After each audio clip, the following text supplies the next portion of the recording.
last ceremony of the Invictus Game is over, but there are a ton of petitions on the internet that all reflect the same demand from Canadians: that Prince Harry and Meghan Markle be taken from the Invictus Board of Leadership immediately. There has been a noticeable shift inside the company as a result of this collaborative push for change. Following the petition's delivery to the Invictus Board of Leadership and patrons, the organization's structure underwent a series of changes, the most noticeable of which being the total removal of Prince Harry's name and the addition of a new face on the Invictus Wikipedia homepage. Charles Allen, Kensington's Baron Allen. Canadians should be outraged by an ex-British prince and his American Z-list actress wife being given the go-ahead to proceed, since Harry and Meghan are solely interested in using the suffering and history of soldiers to make money. During their most recent visit to Canada, Harry Meghan did not thank the Canadian people for funding his security. Hard-earned taxpayer graves are not worthy of them. Prince Harry has withdrawn from any connection with Invictus, which naturally includes Meghan as well, as the latter was only participating because of Prince Harry's insistence on it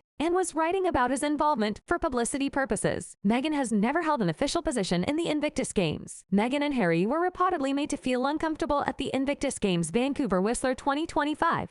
But Meghan used her pledge to bring her kids as a justification to go back to their former residence. Well, how come everyone is eager to meet these children? Meghan expressed her hope that Archie and Lily would pick up the sport of skiing, and she noted that the Duke of Sussex's 2025 visit to Vancouver and Whistler, Canada, may be the ideal setting for the Invictus Games to take place there. Originally developed in 2014 as an adaptive athletic competition for veterans and military members, Whistler will be the first to include winter adaptive sports with some of the foundational sports from earlier Invictus Games. The spouse of IG, who happens to be a board member, informed the Mirror that Meghan expressed her desire for her kids to learn to ski and suggested that Whistler would be a great location to start. However, we informed her that they had to travel to the UK to receive instruction. A family that frequently vacations in the mountains is generally, but not always, indicative of wealth and class. A very healed and private region is clustered by Harry and his elderly Isla. Harry has the option to take his kids skiing,